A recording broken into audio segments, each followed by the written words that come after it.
Hi, this is Rob Carolina, and this is the second in a series of three talks about cybersecurity password combinations. In this talk, we'll be looking at recalculating the size of key space after excluding unacceptable passwords. Now, I became interested in this subject because I'm interested in the relative strength of passwords, and I know that password strength is related to the number of possible password combinations, the size of the key space. But I wanted a more intuitive feel for how these calculations work and what's the impact on the size of the key space when we do different things with security policies. The problem is, I'm a lawyer, not a mathematician, and I wanted to understand what was going on without having to take a class in combinatorics. So I figured if I want to get a better feel for this, maybe others will want the same. So I divided these talks into three parts. The first one is just the basic process of key space calculation. Many people in cybersecurity already understand that topic, but if you don't, go back and listen to talk number one. This talk is about calculating how that key space calculation changes when you impose password exclusion policies. And although in this talk in particular, I will be introducing something called the inclusion-exclusion principle from combinatorics, I'm probably not going to teach it the same way that they would at a university. I'm going to try to present the ideas in a way to make them accessible to people who are using what I would describe as pre-university mathematics.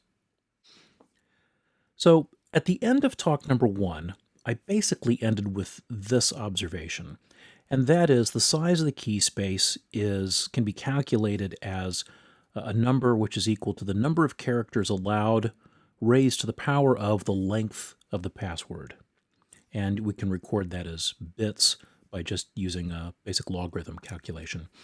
So to start with a good example, if we assume that a password must be 8 characters long, and the only available characters for the password are 26 lowercase, 26 uppercase letters, 10 numerals, and 5 special characters, then we can calculate the number of combinations as 67 raised to the power of 8, 4.06 times 10 to the 14th, or 48.53 bits. And that's easy. But there's a problem I mentioned at the end of the last talk. And that is, security policies impose limits on what passwords we're allowed to use, and entire categories of passwords are excluded and are not allowed. So if a password must include at least one lowercase, at least one uppercase, at least one numeral, at least one special character, then you can see there are a number of passwords not allowed. And I really wanted to get to the bottom of this question of how do you calculate the number of passwords that end up getting excluded. That's what this talk number two is really all about. So how do we calculate this revised key space number? Well, the answer, as I've said a couple of times, comes in the field of combinatorics. But rather than take you through what I suspect is the university method of approaching this, because we only have to look at one small part of combinatorics, the inclusion-exclusion principle, instead I want to use a slightly weird-looking Venn diagram. So let's start with that. So here is a Venn diagram.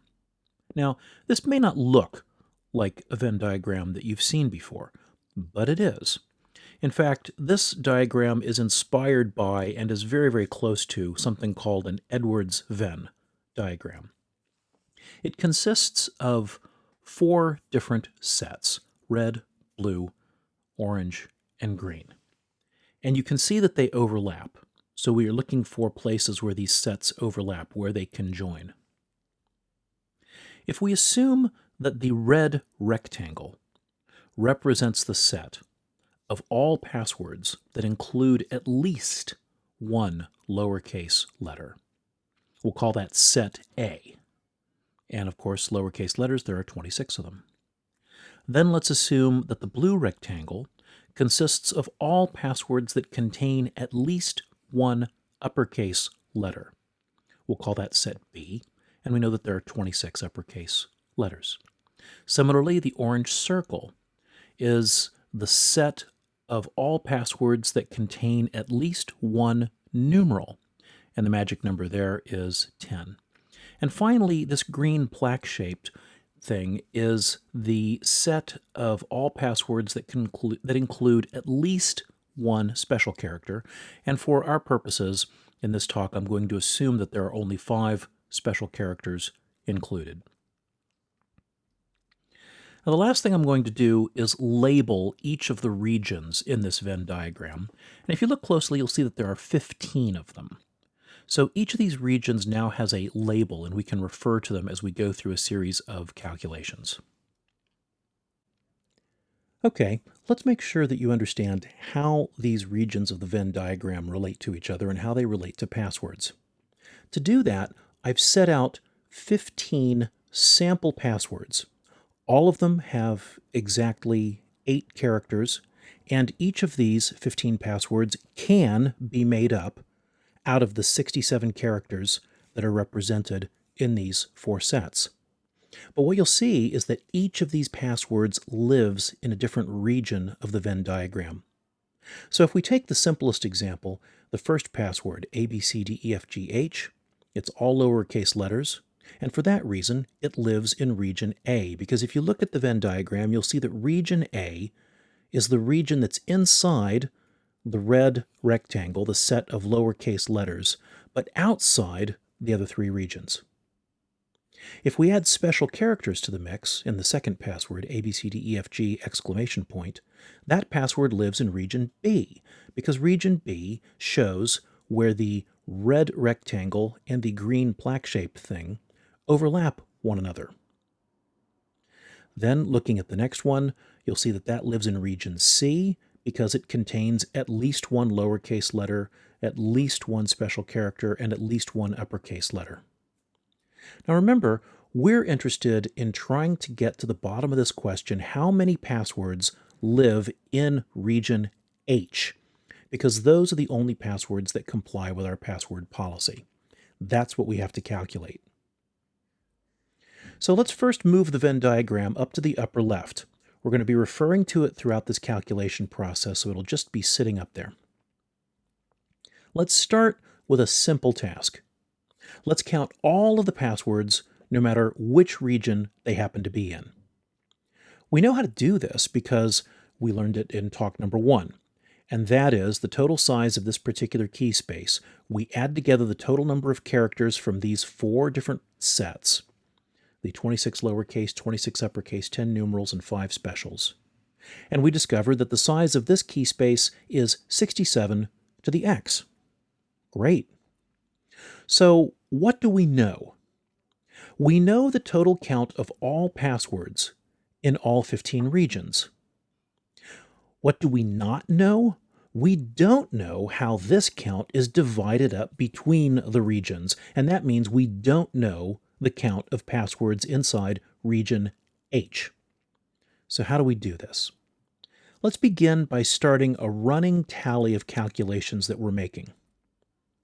We first say we have calculated the size of the key space of all passwords using all 67 of these characters. We know which regions they come from. They come from all of them. We know the total number of passwords in those 15 regions, and that's 67 to the x. So to our running tally, we add 67 to the x. But we're going to need to keep track of when we count these various regions. So we transfer to a second tally the total number of times we've counted each region. Now at the moment that's pretty simple. We've counted each region once. So that means on this calculation, on this turn, if you want to think of it that way, we have added in each of these regions once. That gives us a running total of having counted each region once. So we simplify this slide just a little bit, clean it up just a bit. And that leads us to a question. What do we need to do next? Okay, our next task is to count the number of passwords in some of the other regions and start to exclude those from the total count. Now, as we go, we ultimately just want to preserve region H in the count. That's the only one we care about. So if you look at that running total to the right, we want to get everything in that right-hand column down to 0, except for region H. We want to have counted it once. So where do we begin? Let's start with this. Let's count and remove all passwords that have no special characters. All right, how do we do that? Okay, well, let's think about it for a minute. The set of passwords that have no special characters is just the set of passwords that can be made using any combination of lowercase, uppercase, and numerals. So it's really the same as asking the question, how many passwords can we make from those 62 characters? And once again, we know how to calculate that. It's 62 to the x. Great. Now we want to remove that from the running total. So let's start doing that. We want to remove from the count all passwords that do not contain special characters. Now, in that little notation on the left-hand side for criteria, that's just my way of saying we want to subtract the total count of all passwords that do not exist in set Z, or that do not cross over into set Z. And if we look back at the Venn diagram, that means that what we are actually counting is everything outside the green shape. That means we're counting regions A, D, E, F, J, K, and N. And we know that count is equal to 62 to the x. Remember, we want to exclude this number from the total count, so we're subtracting. The first time we added 67 to the x. This time we're subtracting 62 to the x. What's the running impact on our region count on the right-hand side of the slide? Well, we know all the passwords, we know the total count of all passwords in these 7 regions, but we don't know how the count is divided. So we transfer to that running total the fact that we have subtracted out, that we have now excluded from the count, all of the passwords in regions A, D, E, F, J, K, and N. And if you look at the right-hand side, you'll see that the running total now shows, if we were to take 67 to the x and subtract 62 to the x, that means that what we're left with is a count of all the passwords in total that exist between regions B, C, G, H, L, M, P, and Q. Now, obviously, that's too many passwords because we only want the passwords that live in region H. So we need to take another step. Let's now count and remove all passwords with no numerals.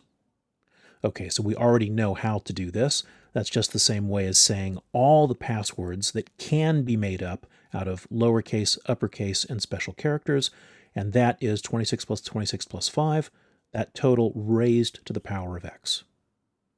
We transfer that to our running total, and we say that we're now subtracting out everything that lives in regions A, B, C, D, E, P, and Q, and we know that that total count is 57 to the x.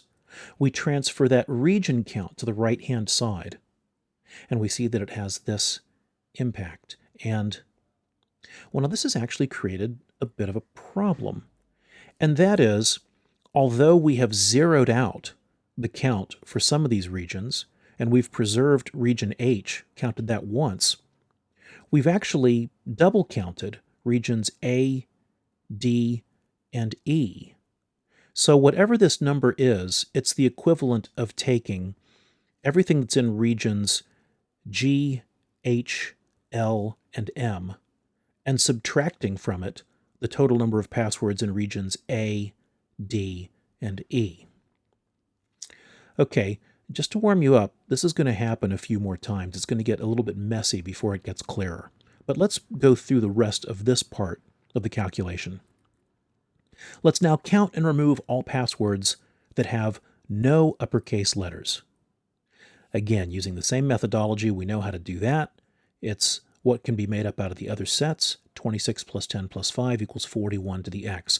We subtract that from the running total, and then we subtract out, we remind ourselves that we have once again removed the count of everything in regions A, B, F, G, K, L, and P. And we see that now on the right-hand side, the running tally is, as I said, getting a little bit messier, but we can fix that. Now, we say, let's count and remove all passwords that have no lowercase. And you'll see that we've completed a nice little set of 4 here, 4 calculations, where we've removed each set of passwords that fail to contain one of each of these four sets. Again, this calculation is 41 to the x. We're now adding to the list the fact that we've removed all passwords that do not contain a lowercase letter. And we know that this count is 41 to the x, and we know that those 41 to the x passwords are split up somehow, we don't know how, between regions E, K, L, M, N, P, and Q. All right, now that we've finished these, the first calculation and then the four exclusion calculations, let's pause for a moment and take a look at where we are. We're at plus 67 to the x, minus 62 to the x, minus 57 to the x, minus 41 to the x, minus 41 to the x.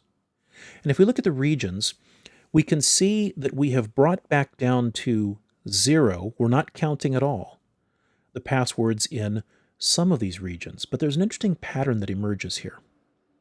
And that is, if you look at these, you'll see that the regions we've been able to exclude entirely, or exactly correctly at 0, are the regions where 3 of these sets overlap in the Venn diagram. So region C, for example, is the overlap between the red, blue, and green zones. It's the overlap between lowercase, uppercase, and special characters. And again, region G, we've now counted 0 times. This calculation will not include anything from region G, and that's the overlap of lowercase, numerals, and special characters. Again, J is an overlap of 3 of these sets, and M is an overlap of 3 of these sets. H, what we want to know, the overlap of all 4 of these sets, is still in the count. So what do we have left? We've got to get rid of all of the regions that overlap 2 of these zones and see where that gets us. Let's now count and re-include, because you see, look what's happened here. These other regions are now running at a negative number. So the tally has now gotten too low. We have to start bringing some stuff back in.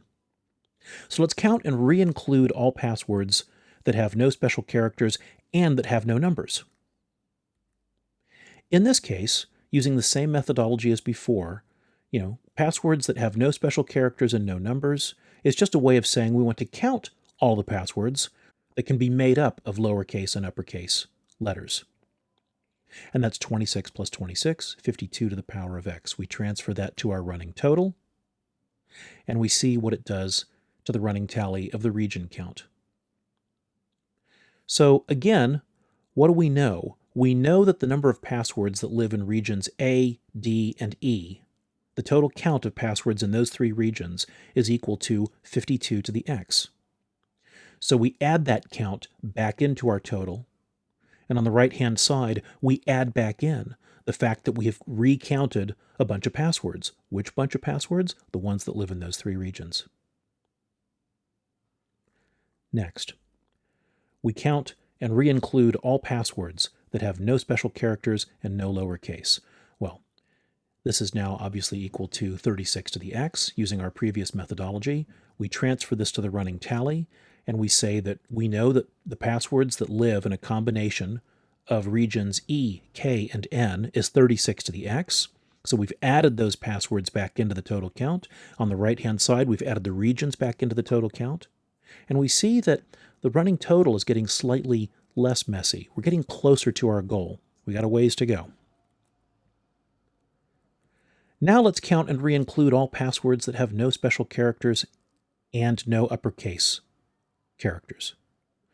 Again, this is 36 to the x. You can see how it's been added into the running tally and what it does to the region tally on the right-hand side. Let's now count and re-include all passwords with no numerals and no lowercase. This time, the number is 31 to the x, because no numerals and no lowercase. Well, what's left? Uppercase and special. 26 plus 5, 31 to the x. Regions E, P, and Q come back into the count on the right-hand side. Let's count and re-include all passwords that have no numerals and no uppercase. Once again, 31 to the x. We add it to the total, and we see what it does to the running total. Finally, for this group of calculations, we count and re-include all passwords with no lowercase and no uppercase.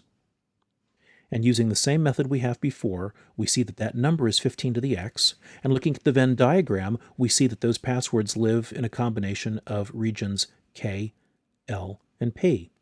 Again, we don't know exactly how they divide out, but we know that if we were to add up the total count of passwords in regions k, l, and p, it would be 15 to the x. We add that back in, we add in the regions on the right-hand side, and hey, here we are.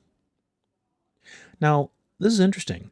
At this point, having done these 6 additional calculations, adding these numbers back in, we discover that we have successfully gotten rid of, in our total count on the right-hand side, we've now managed to neatly exclude not only all the passwords that lived in the overlap of 3 sets, we also note that we have excluded from the count all the passwords that live in the Venn diagram where 2 sets overlap. Now, if you look at the right-hand side totals, that means that this count, this big long list of numbers, from plus 67x all the way down to plus 15x, if we summed all of those together, we would get something that's the equivalent of regions A, E, H, K, and P. But we wouldn't know how they were divided up between them. Well, H is the only one we want to know, and it turns out that the others all represent that set of passwords that are made from just one set of characters. And we know how to calculate that. So as a technical matter, we're going to count and remove all passwords that have no uppercase, no numerals, and no special characters. In other words, we're going to calculate the set of just lowercase passwords, or passwords that can be made up of just lowercase characters. That's 26 to the x. We subtract it, and we know that we have subtracted region A, so that gets added to the tally. And finally, we do the same thing for the other region. We get rid of all of the uppercase letters, which is 26 to the x. We get rid of all of the passwords made up of only numerals, that's 10 to the x. And finally, we get rid of all of the passwords that are made up of just special characters, and that's 5 to the x. And that's it. The calculation is complete. We now have a way of knowing exactly how many passwords live only in region H because of this series of calculations. We first calculated the total size of the key space that can be made up out of all 4 sets.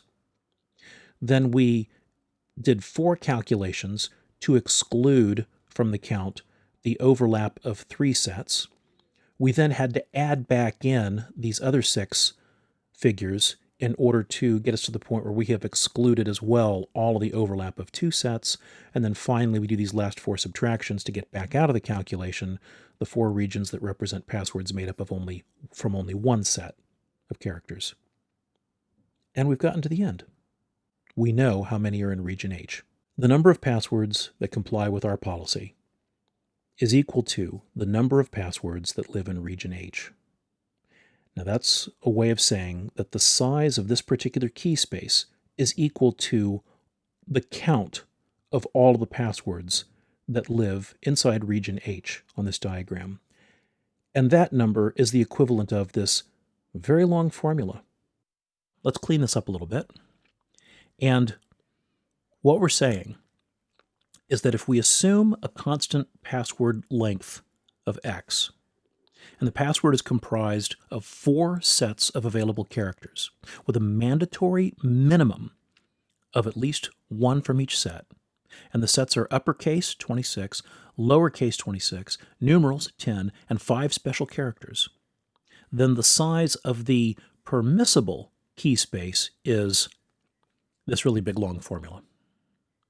Now notice that the very first figure there, s equals 67 to the x, that's the answer to the sort of version 1, how do you calculate key space size, because that's the answer to the question, how many passwords are capable of being made out of these 67 characters.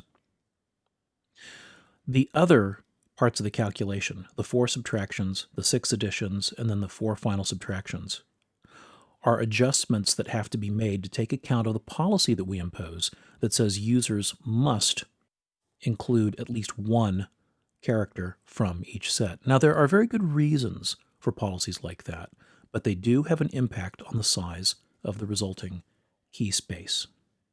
In terms of what all of this means for cybersecurity and the security of passwords? Well, that's the subject of talk number 3.